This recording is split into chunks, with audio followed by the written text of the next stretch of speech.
Hey guys, tonight we dive into a story that starts on a storm-soaked highway where privilege, fear, and fate collide under flickering streetlights. Imagine the hum of an engine, windshield wipers slicing through rain, and a man in a luxury car who thinks he's just out for a late-night drive. But down that lonely road, someone is running, barefoot, desperate, soaked to the bone. Sirens wail in the distance. A choice is about to be made. One that'll change two lives forever. So, before you get comfortable, take a moment to like the video and subscribe, but only if you genuinely enjoy what I do here. Now, dim the lights, maybe turn on a fan for that soft background hum, and let's ease into tonight's journey together. The rain falls hard and steady, the kind that turns roads to rivers and forces even the city's wealthiest to slow their pace. Behind the wheel of a sleek black Range Rover, Marcus Lane leans back into the leather seat, watching droplets slide like veins across the windshield. At 33, Marcus is what most would call unfairly blessed tech genius. Forbes' darling, and sole heir to a real estate empire he's mostly ignored. Yet tonight, he isn't feeling any of that.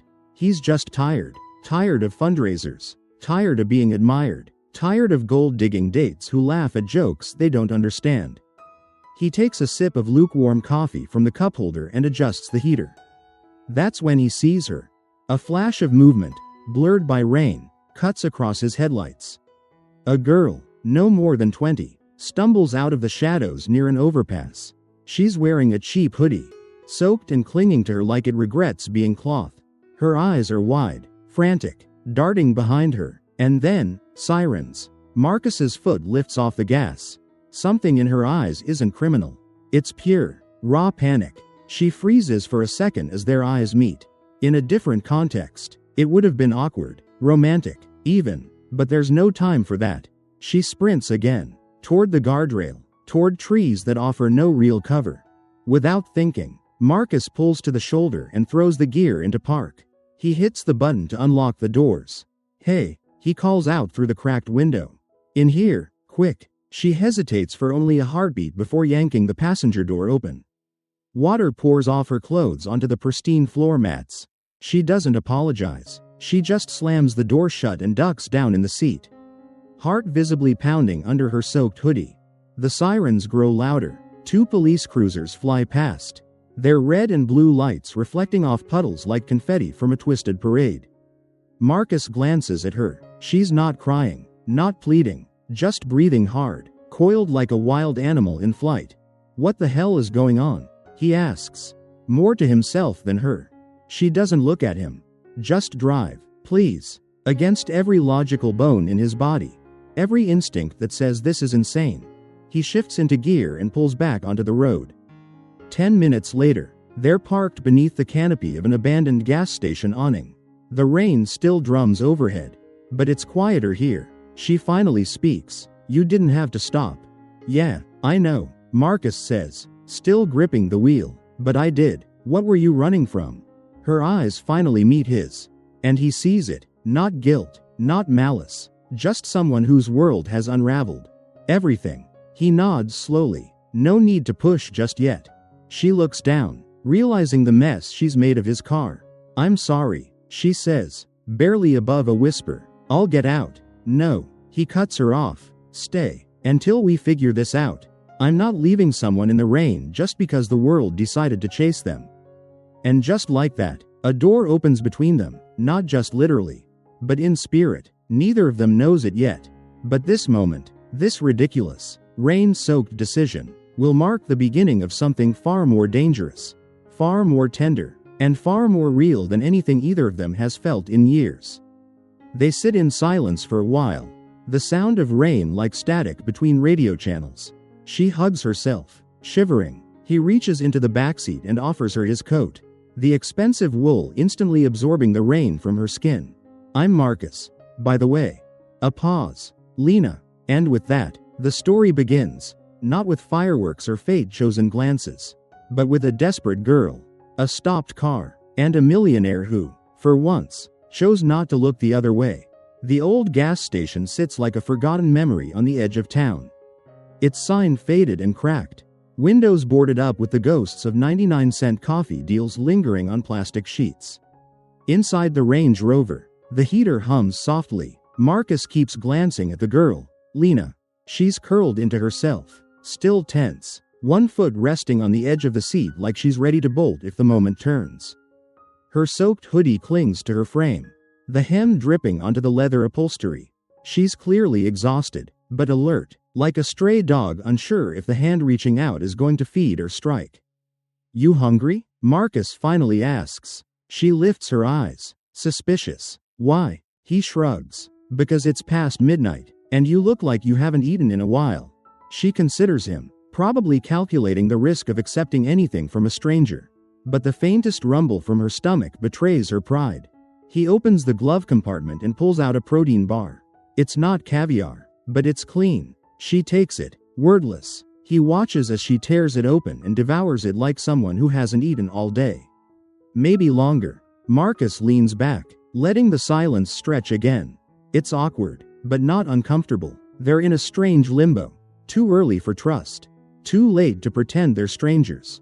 "You got people looking for you?" he asks.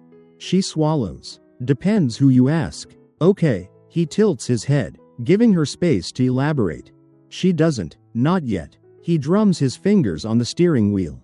"Listen, Lena, I don't need a full confession. I just need to know if letting you into my car tonight means I'm suddenly an accessory to something horrible." She exhales, slowly. "I didn't hurt anyone. I didn't steal anything. She trails off, struggling for words. "I made a mistake trusting someone. That's all." "That's not all." Marcus knows. "But it's a start." He nods. "Fair enough." The rain slows to a drizzle, then eventually stops, leaving behind that eerie post-storm silence, where even the insects seem unsure whether to keep chirping. Marcus adjusts the seat back a little. "You can crash here for a bit if you want," he says, "or I can take you somewhere safe. Motel, friend's place, your call." Lena looks at him like he's speaking a foreign language. "You're not gonna call the cops?" Marcus raises an eyebrow. "You think I pulled over in the middle of a downpour just to betray you an hour later?" She looks away. "I've had worse." He doesn't push. Instead, he reaches into the backseat again and pulls out a clean hoodie, his. "Here," he offers. "It's dry. You'll freeze in that thing." She accepts it this time. No argument, no eye contact, either. She pulls her wet hoodie off, revealing a thin tank top underneath, stained at the hem. She slips into his oversized hoodie, and for a brief moment, her face softens, just a flicker, like a cloud passing over the sun. "So what's your story?" she asks suddenly, catching him off guard. "Mine? Yeah, guys like you don't usually stop for girls like me. What gives?" He lets out a breathy laugh. "You think I'm that predictable?" She raises an eyebrow. "All right, maybe I am. Look, I've got money, more than I know what to do with. People kiss up to me because of my last name, or my bank account, but nobody's real, not really, and tonight, I didn't want to be part of that world for a while." Lena studies him, trying to decide if that answer is genuine. He doesn't care if she believes him or not, but she nods, just once. He glances at the dashboard clock. It's nearly 1 a.m. "I know a place," he says, reaching for the gear shift. "It's an hour out, private, no neighbors, no questions. You'll be safe." Lena stiffens. "Why would you do that for me?" Marcus doesn't answer immediately. He just starts driving. The road out of the city is long and winding, dotted with reflective road markers and occasional glimpses of deer at the tree line. Marcus keeps one hand on the wheel, the other tapping lightly to music humming through the speakers, something soft. Wordless. After a while, Lena speaks. "You're not scared? Of you?" "No. Of whatever mess you're dragging yourself into by helping me." He smiles faintly. "If I had $1 for every time I got into trouble doing something impulsive, I'd still be a millionaire." She huffs a dry laugh. That's not comforting. But there's something loosening in her posture now. Maybe it's the road, maybe the music, or maybe the fact that for the first time in a long time, someone's doing something for her without asking for anything back. When they reach the gated driveway of Marcus's lakeside cabin, she sits up straighter. It's dark, but not unfriendly. Solar lights line the path. The house is glass and wood, modern but warm. You live here? She asks. Sometimes, mostly when I want to be left alone. He punches in a code. The gate swings open. You're either crazy, she says, or really bad at kidnapping. Marcus smirks. I guess you'll find out. They both know he's joking. Kind of. The cabin smells like cedar and coffee grounds. Even after weeks of sitting empty, Lena hesitates in the doorway, unsure if she should take off her shoes or run. Marcus moves past her without a second thought, tossing his keys into a wooden bowl near the entrance and flicking on the hallway lights. Soft and golden against the dark wood paneling. Make yourself at home, he says over his shoulder. Heading toward the kitchen, Lena stays by the door for a few beats, eyes scanning the open space like it might disappear. The place is beautiful but not flashy.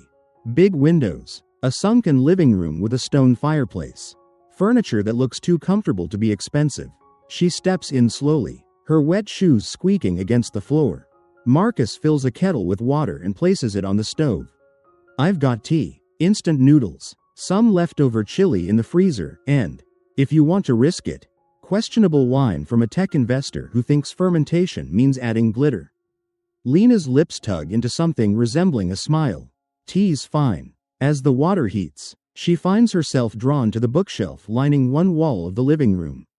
It's full of thick biographies, old philosophy texts, even dog-eared paperbacks. She tilts her head, surprised. You actually read? Marcus shrugs. Only when I want to remember how confused dead people can be. Lena lets out a soft laugh. It surprises both of them. He brings over 2 mugs, handing her one without comment. Chamomile, warm and fragrant. She cups it with both hands like it's life itself. So, he says, sitting on the edge of the couch, you going to tell me why the cops were after you? She stares at the tea, long enough that he's about to back off when she finally answers. I was living with a guy, she says, voice flat, seemed nice at first, picked me up when I was working at a diner. Said he wanted to help. Said he believed in me.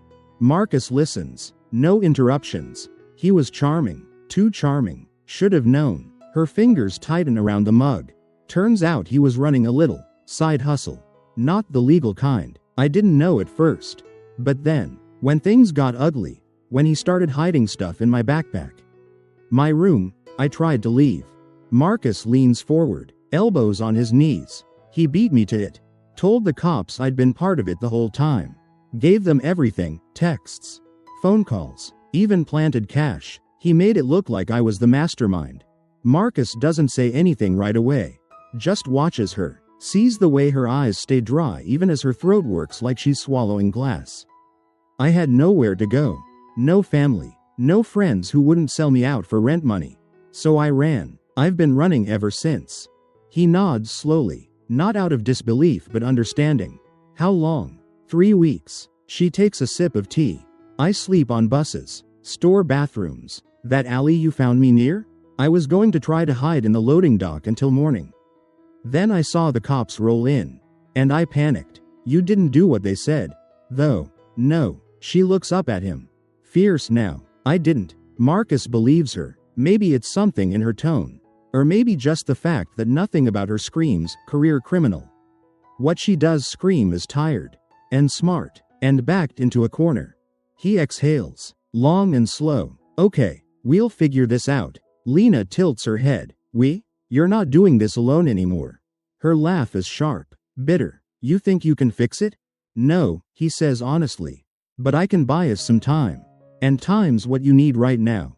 She wants to argue. He can see it in the way she shifts her weight, as if bracing for rejection that isn't coming. Instead, she just murmurs, you don't even know me. I don't have to. I saw enough to know you didn't deserve to be out there like that. Lena looks down at the floor. Suddenly quiet. The fireplace flickers softly in the background, casting golden shadows across the room. She sinks into a corner of the couch, clutching the tea like it's tethering her to something real. Marcus stands. I'll grab some blankets. Guest rooms down the hall. Last door on the right. She doesn't move. When he returns a minute later with an armful of linens, she's still sitting there, wide-eyed, like moving might break the spell. You sure about this? She asks softly. I don't do anything I'm not sure about. He replies. It's kind of my brand. That gets the smallest smile. She follows him down the hall, watching as he tosses fresh sheets onto the bed, fluffs a pillow, checks the thermostat. The room is cozy, neutral walls, soft lighting, clean like it's been waiting for someone. You get some rest, he says, stepping back into the hallway. We'll talk more in the morning. She hesitates, then steps forward and, without warning, hugs him. Just for a second, brief, unsure, but warm. Thank you, she whispers, and before he can reply, she disappears into the room, shutting the door behind her with a quiet click. Marcus stands there for a while, staring at the door, a girl chased by cops now sleeping under his roof. And him? A man who once built an app that sold for $400 million because it helped people find vegan ice cream faster, now tangled up in a story far bigger than anything he's coded. As he heads back to the couch and finally lets himself breathe, he knows one thing for certain: this isn't charity. This isn't impulse. It's the beginning of something he can't quite name. But it's real. The sun rises slow and golden, painting streaks of amber across the cabin's wooden walls. Birds chirp somewhere out near the lake, and the water laps against the dock with rhythmic calm. Marcus stirs on the couch, the throw blanket half slipped off his shoulders. His phone buzzes once from the coffee table. He ignores it. For the first time in weeks, maybe months, he's slept without dreams. He stretches, glancing toward the hallway. The guest room door is still shut. No signs of panic, no sudden flight in the night. He exhales, a quiet relief threading through his chest. He's in the kitchen making coffee when he hears footsteps. Lena walks in slowly, wearing his hoodie from the night before, sleeves pulled down over her hands. Her hair's a bit messy, and there's a crease on her cheek from the pillow. But she looks different, less guarded. Morning, he says, pushing a mug toward her. She nods. Thanks. They drink in silence for a while. Not awkward this time, more like two people adjusting to a new atmosphere, like the silence is a warm blanket instead of a wall. You sleep okay? He finally asks. She nods, eyes on the mug. Better than I have in a while. He takes that as a win. Then she glances up. You meant it? Last night? About helping me? Yeah, I did. Why? She presses, not accusing, just genuinely trying to understand. You don't owe me anything. You barely know me. He shrugs, watching steam rise from his cup. Maybe I'm tired of only helping people when there's a return on investment. She smirks. That's very CEO of you. I can write it off as philanthropic character development. That makes her laugh, and it changes the entire room. After breakfast, which is just toast and fruit because Marcus never actually cooks, they step outside. The air is crisp, the lake smooth as glass. Lena breathes it in like medicine. This place is unreal, she says softly, walking down the wooden steps toward the dock. You really stay here all by yourself? Sometimes. It's quiet, makes you remember what your own thoughts sound like. She stops at the edge of the dock, squinting into the horizon. Feels like another planet. He joins her, both of them gazing out at the water. For a moment, the rest of the world feels like it doesn't exist. But peace has a short half-life. Marcus's phone buzzes again. He checks the screen. 3 missed calls from an unknown number. Then a message from Chloe, his assistant. Hey, there's some chatter online. Local news. Something about a girl matching Lena's description. You okay? He swallows hard, glancing at Lena, who's still looking out over the water. Unaware, he puts the phone away. Not now. Instead, he asks, you ever think about what comes after all this? She turns toward him. After what? After the running, the fear, the survival mode. What would you do if you could start over? She's quiet for a long time. Then, I don't know. I used to want to be a teacher, like elementary school, but that feels childish now. Why? Because people like me don't get happy endings. Marcus frowns, says who? Reality, she answers, flat and tired. Well, he says, maybe it's time we rewrite the ending. She narrows her eyes, studying him. You talk like a man who always gets what he wants. I used to. He looks out over the lake. Then I realized the stuff I was chasing wasn't what I needed. Lena folds her arms. And what do you need now? He glances at her, a half smile forming. Something real. She looks away, cheeks coloring just slightly. Then, voice softer, she asks, "So what's next?" Marcus takes a deep breath. "We clear your name." Lena stares at him. "You think that's possible? If the guy who set you up left a trail, and they always do, then yeah.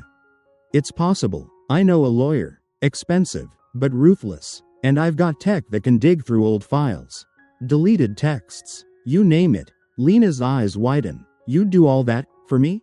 He nods. "But I need you to trust me. Really trust me. No running. No hiding." She hesitates. Then finally, "Okay." He reaches into his pocket and pulls out a slim black card. "This is a burner. Prepaid. Use it to get whatever you need, clothes, food, whatever. I'll handle the rest." Her hand hovers before she takes it. "You really are crazy. Crazy people get stuff done," he says with a wink. They head back inside, the plan beginning to form in his mind. Calls to make, files to find, connections to leverage, but under it all is a thrum he hasn't felt in years, something like purpose. Lena retreats to the guest room to change. When she returns, she's wearing clean jeans and a soft flannel he found in the back closet. Her hair's brushed. She looks human again. "I found an old laptop," he tells her, gesturing toward the coffee table. "You can use it to start writing down everything, dates, names, places. We're building your case." She sits, opens the laptop slowly. Her fingers hover above the keyboard like she's afraid to start. "Hey," Marcus says gently, "you've already survived the hardest part. Now we fight back." She nods, and for the first time since he met her, there's a glimmer of something behind her eyes. Hope. Outside, the clouds shift. The sun breaks through, casting a beam of light across the dock. A good omen, maybe. The clack of Lena's fingers against the old laptop keys fills the cabin. A steady, deliberate rhythm. She's hunched over on the couch, sleeves rolled up, hair tied back, typing like each word reclaims a little of her stolen life. Marcus watches from the kitchen, quietly boiling water for more tea, careful not to interrupt the flow she's found. Outside, rain begins to tap softly on the windows. Inside, it's warm, focused. Lena pauses, flexing her fingers. "You said to include everything. That might take a while." "Good," Marcus replies, setting down a fresh cup beside her. "We want it messy." Messy means real. She lifts her eyes to his. "What happens once I have it all written out?" Then we find the seams in his story, the cracks, and we pull. He sits across from her, sipping his coffee, tapping something on his phone. A list of contacts, a mental map forming, legal aid, investigators, former employees from his startup days who owed him favors. Even a guy he knows from MIT who now works in digital forensics, geeky. Brilliant, good with impossible data recoveries. Lena scrolls through a few photos she found buried in an old email. A blurry image of her ex at a club. A screenshot of a Venmo request he sent under a fake name. Bits and pieces. "He always made sure I never had proof," she murmurs. "Even the absence of proof is sometimes proof." Marcus says, "We'll find the gaps." She leans back, massaging the base of her neck. I don't want to hope too hard. You know, what if none of this works?" Marcus thinks for a second. Then he leans forward. "You're already winning." She snorts. "Doesn't feel like it. You're alive. You're not in a cell. You're not with him anymore. You've got a roof over your head and a warm drink in your hand. You think he'd be happy about that?" She smiles at that, a real one. It's later that evening, after dinner, leftover chili from the freezer. Surprisingly decent. When Marcus makes the first real move. He's on a call with his friend Julian, the digital forensics guy. She's got nothing but fragments, Marcus says, pacing the hallway just out of earshot. But she remembers places, events, timestamps. "I need you to dig into her old accounts. Deleted messages, photos, anything." Julian whistles softly. "You're asking me to go full ghost protocol on a stranger." "She's not a stranger. Not anymore." Julian's voice softens. "You like her?" Marcus doesn't answer for a beat. "She doesn't deserve what's happening to her. That's enough for me. I'll see what I can find. Give me a day." He hangs up and returns to the living room. Lena's curled up on the couch, reading a book from the shelf, East of Eden. She looks peaceful, but her eyes keep drifting to the door, the window, the shadows. Tomorrow. Marcus says, sitting beside her. I'll take you into town. Get you some proper clothes. Something with pockets. She raises an eyebrow. Why pockets? Because you'll need somewhere to stash your confidence. She rolls her eyes, but the corner of her mouth twitches up again. The next day, they drive into the nearby town. It's small, just a few blocks of shops. A bakery that smells like heaven. A thrift store where Lena actually finds a decent denim jacket. She walks out wearing it like armor. Better? Marcus asks. She nods. War ready. They stop by a quiet cafe with Wi-Fi. Marcus sets up shop in the corner. Scanning through email leads from Julian.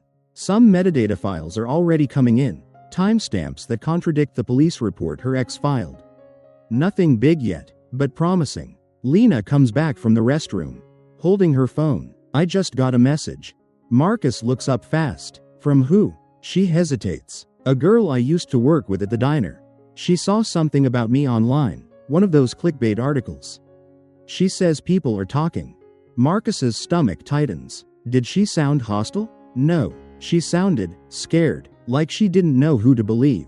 He nods. That's okay. Let her sit with it. She said he posted something about me on his socials. Marcus leans forward. Send me the link. It takes a second, but then she pulls up a public post. A selfie of her ex. Smug as ever, with the caption, "Some people just can't handle the truth. You think you know someone." Below it, dozens of comments, some defending him, others raising eyebrows, a few even tagging local police accounts. It's viral bait. Lena's hands tremble slightly. Hey, Marcus says, putting a hand gently over hers. He's baiting you. He wants you to break. That's what predators do. She closes her eyes. Breathes through her nose. Marcus takes a screenshot, sends it to Julian. If he's trying this hard to stir attention. Marcus mutters. He's hiding something. Later that night, back at the cabin, they sit outside on the porch. The stars are thick above the treetops. Crickets chirp, water laps, and somewhere in the woods, an owl calls once, then goes quiet. Lena tucks her knees up to her chest. You think people can really change? Marcus tilts his head. You mean bad people? No. People like me. Ones who let things go too far before running. He considers this, then says, you didn't change. You survived. There's a difference. She looks over, eyes shimmering faintly in the porch light. And you? I built a life that wasn't mine. Big office. Big money. Tiny joy. Now I'm unlearning most of it. She nods slowly. So maybe we both get second drafts. The wind picks up. Cool and soft, the night leans in around them, like it's listening. And for the first time, Lena doesn't flinch at the stillness. She leans back, stares at the sky. Somewhere deep inside, where the fear once lived, something else is beginning to grow. Not certainty, but faith. The air in the cabin crackles with quiet intensity. Marcus is glued to his laptop, face lit by the soft glow of the screen.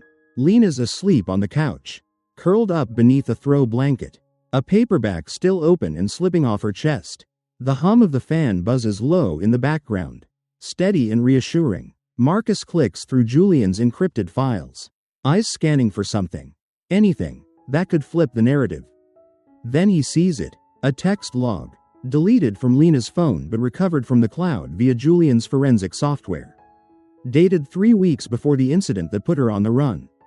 A conversation between Lena and her ex, Gavin. Marcus's eyes narrow. Lena, you promised you were clean. I'm not going back to that. Gavin, chill. You act like it's your name on the bank account. Lena, I am on the account. Gavin, you used my info. Marcus exhales sharply. There it is. Proof of fraud.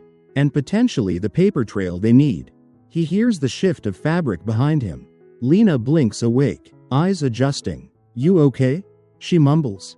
I think we found something. Marcus says, turning the laptop to face her. Read this. She props herself up slowly, squinting at the screen. The color drains from her face. I forgot about that fight. It's admissible. Even better. Julian says he found metadata from Gavin's device routing money through a shell company, then tying it to your old joint account. That's why he pinned the whole thing on you, because technically, you were on record. She shakes her head. I was so stupid. No, Marcus says, voice firm. You were trusting someone you loved. That's not stupidity. That's humanity. She stares at the screen a moment longer, then wipes her eyes with the sleeve of her hoodie. So what happens now? We take this to someone who can act on it. The next day, Marcus makes another call, this time to Clarissa Mead, an old friend who left corporate law for private investigation after one too many scandals. She's sharp, ruthless, and has a nose for corruption. You got evidence? She asks flatly. Plenty, and a scared girl who's been painted as a fugitive. Email me everything. I'll look into it. While Marcus handles the legal side, Lena starts organizing everything. They print copies, label folders, highlight timestamps. Marcus watches as she shifts from terrified runaway to someone focused, determined. You've done this before, he says. She glances at him. Worked admin in a community clinic before Gavin. Filing, faxing, schedules. You learn a lot just by being invisible. Don't sell invisibility short. It teaches you how to move smart. That afternoon, Clarissa calls back. Your girl's story holds up. She says, this guy's got red flags going back 3 years, multiple identities. Tax inconsistencies, old partners who disappeared. One even ended up in jail after signing a lease Gavin set up. Marcus whistles. Can you help us go public? Better. I've got a reporter friend. Clean. Works with a nonprofit publication that investigates abuse and corruption. If we go through them, it'll be a slow burn. But when it hits, it'll hit clean. He relays this to Lena, who chews her lip in thought. You think people will actually believe me? Not at first, Marcus admits. But we don't need everyone. Just one honest person with a loud voice. She nods. Okay, let's do it. They film the first interview 2 days later. Clarissa sends a contact, Josie. Late 30s, patient, curious, and disarming in the best way. She sets up her camera in the cabin's living room. Lights soft, mic clipped gently to Lena's collar. Take your time, Josie says. Speak like no one's listening but yourself. Lena starts slow. Her voice trembles, then steadies. She talks about Gavin, about how he started charming, how the lies crept in like mold under paint. She describes the first time he made her sign something she didn't understand. How guilt masked as love. The moment she realized she was being used. I didn't know how to leave without losing everything, she says, eyes wet but unblinking. So I stayed, until the night the cops showed up.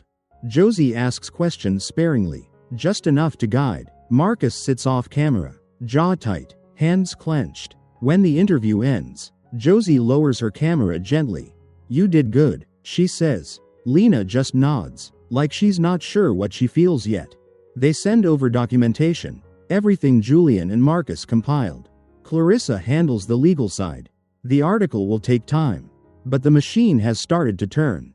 A few days later, Lena receives a message from her former coworker, the one who had reached out earlier. Saw the piece being teased on Twitter. I believe you. Let me know if you need a witness. Lena gasps, holding the phone to her chest. She believes me. That's the first domino. Marcus says, more will fall. That night, they sit by the fire pit in the backyard, watching flames curl around the logs. Lena pokes at the embers with a stick, her face warm in the orange glow. You ever wonder, she asks, why people show up for each other? Really show up? Marcus looks at her a long moment. I used to think it was about debt, loyalty, obligation, but now, I think sometimes you just recognize something familiar in someone. Something worth fighting for. She leans her head against his shoulder. Quietly, no more questions, no need. They stay like that for a while, two people in the middle of something bigger than either of them. Not quite at the end, but no longer at the beginning. And for once, the silence feels earned. 3 weeks pass. In the quiet cabin by the lake, the days have grown longer and the air smells like pine and promise. Lena now moves through the space like it's her own. She rises early, walks barefoot across the porch with her coffee, sometimes with a book in hand, other times just staring at the fog hovering above the water. She isn't hiding anymore, she's waiting, rebuilding. Marcus watches from a distance, sometimes from his laptop, sometimes just through the corner of his eye. She's still Lena, the girl who was once hunted, but she's changing. The article drops on a Tuesday. No warning. No flashy headline, just a simple title. How the System Failed Lena Cross. Josie and Clarissa did their work well. The article is sharp, detailed, and heartbreakingly fair. It includes the financial records Julian recovered, the police missteps in arresting her without proper investigation, and even the text logs between Gavin and Lena. There's a photo of Lena, not a mugshot, but one Josie took during the interview. Her eyes are strong, tired, but unbroken. The piece goes viral within hours. Marcus walks into the living room where Lena is staring at her phone, mouth slightly open, as the article racks up shares and comments faster than she can count. "This is real?" she asks, barely above a whisper. "It's very real." The comments are mostly supportive. Survivors sharing their own stories, lawyers offering advice, journalists requesting interviews, even a few apologies from strangers who had judged her before. Then a voicemail lands on her phone. From a police department. She plays it on speaker. "Ms. Cross, this is Officer Daniels from the Harlow PD. We're following up on recent claims involving your previous case. We'd like to schedule a voluntary interview, off the record, for context and clarity. We understand there may have been procedural errors." Lena stares at the phone. "Is this a trap?" "No," Marcus says, grabbing his coat. "This is their version of a white flag." He calls Clarissa immediately. She confirms it. The department is backpedaling. Pressure from the article, the public attention, it's forcing their hand. That afternoon, Lena and Marcus drive into the city for the interview. She's dressed in a crisp blazer they found at the thrift store weeks ago. Her hair pulled back into a tight ponytail. No fear in her eyes now. Just resolve. The precinct is beige and cold, but she walks in straight-backed. The officer waiting for her, Daniels, is younger than expected. Nervous, he offers her water, gestures toward a room without cuffs, bars, or mirrors. "Ms. Cross, we just want to hear your side." She tells them everything. She doesn't cry. She doesn't falter. She lays it out. How Gavin manipulated her. How she trusted the wrong man. How she ran not to hide, but to survive. When she finishes, Daniels nods and leaves the room. She turns to Marcus. "Now what?" "Now," he says, "we wait for them to decide what's more embarrassing, admitting they were wrong, or pretending this didn't happen while the internet watches." They return to the cabin that night exhausted but lighter. The next day brings two miracles. The first, an official email from the district attorney's office, informing Lena that the charges against her have been dropped, pending further review. The second, Gavin is arrested. Marcus reads the news aloud while Lena stands frozen by the sink, dish towel still in her hand. Gavin is being charged with identity theft, wire fraud, and obstruction. The article wasn't just a lifeline, it was a weapon. Lena sinks into a chair. Her hands tremble, but her voice is steady. "He's really going to jail?" "For a while," Marcus says, "and even if he gets out, everyone knows who he is now." She lets out a breath that's half laugh, half sob. "Then it's over," she whispers. "Almost." They spend the next week clearing her name on paper. Clarissa helps clean up the digital trail, contacting job boards, fixing credit reports, submitting requests to remove the mugshot that still floats on sketchy clickbait sites. But the real transformation isn't legal, it's Lena. One morning, she wakes Marcus up early. "I want to go back." He blinks. "Groggy. Back where?" "To the diner. To the clinic. Maybe even college. Eventually. I don't want to disappear." He sits up, hair sticking out in every direction. "You're not a ghost, Lena." She smiles. "Exactly." The following week, they pack her things. The cabin has been good to her, but it's not her forever. She wants a city with buses and street noise. She wants people around. She wants to live. On her last night, Marcus drives her to the ridge overlooking the lake. They sit on the hood of his truck, the wind warm and whispering. "You sure about this?" he asks. She nods. "I need to try." He doesn't press, just takes her hand. "You saved me, you know," she says softly. "No, you saved yourself. I just opened the door." She leans her head against his shoulder. "Will I see you again?" He smiles. "Try getting rid of me." The next morning, she boards a train with a one-way ticket and a second chance packed in her suitcase. Marcus watches from the platform until she disappears into the horizon. As the train fades into the distance, he pulls out his phone, opens the video interview Lena did, and hits play. Her voice, strong, honest, fills the quiet air, and he smiles. Because for the first time in a long while, something truly good came out of something truly bad. 3 months later, the world spins forward, as it always does, but some names, once whispered with shame, now ring out with something closer to respect. Lena Cross becomes more than a headline, more than a victim. Her interview circulates beyond social media and into educational workshops, advocacy spaces, even a small documentary about financial abuse and systemic failure. Her inbox floods weekly with messages, some from strangers, others from survivors. She reads every single one. Lena's found a small apartment on the edge of a bustling downtown, where buses wheeze and schoolkids shout as they pass under her second-floor window. She's got a part-time job as a receptionist at a legal aid center. Clarissa pulled some strings. The rest of her time, she spends studying for a GED exam. She wants to take courses in criminal justice, not to become a lawyer, just to understand the game that nearly ruined her. Her voice is no longer shaking when she talks to others about what she lived through. One afternoon, while filing paperwork, she catches a new volunteer fumbling with the coffee machine. The girl looks like she hasn't slept in 3 days.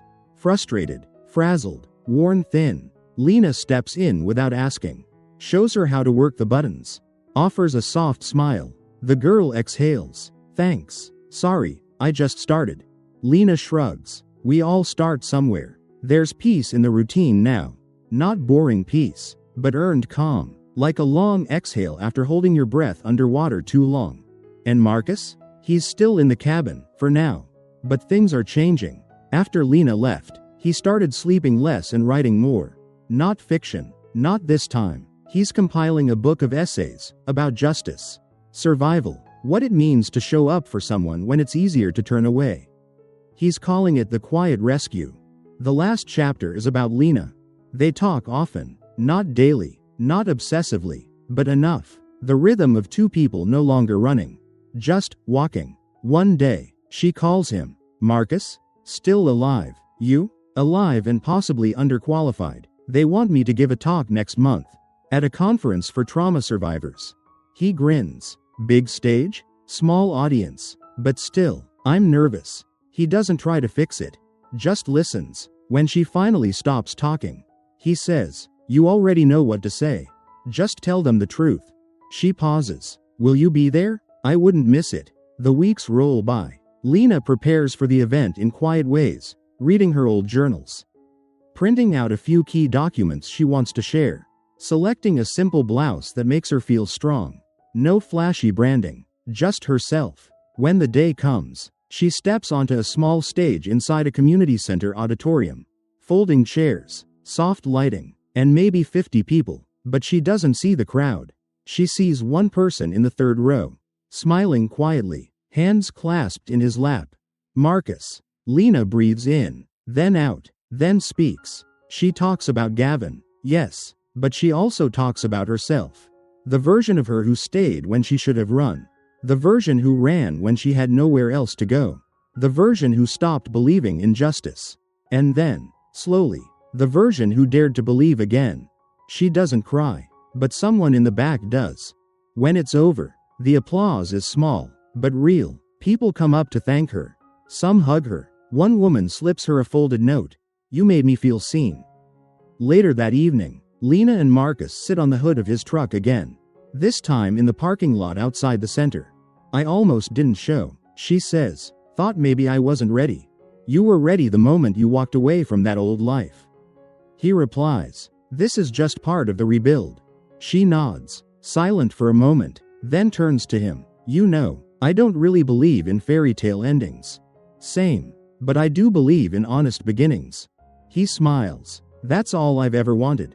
She leans into him, not for rescue, not for safety, just for closeness. Two people who saw each other at their worst, and still chose to stay in each other's stories.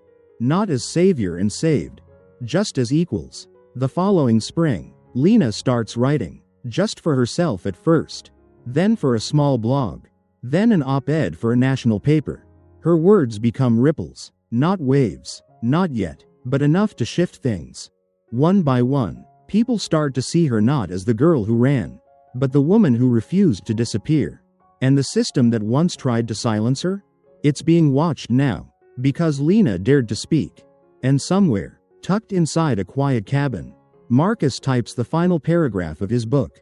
The one where he writes not about heroism, but about showing up. He closes the laptop, exhales, and thinks. Some rescues don't look like flashing lights or heroic music.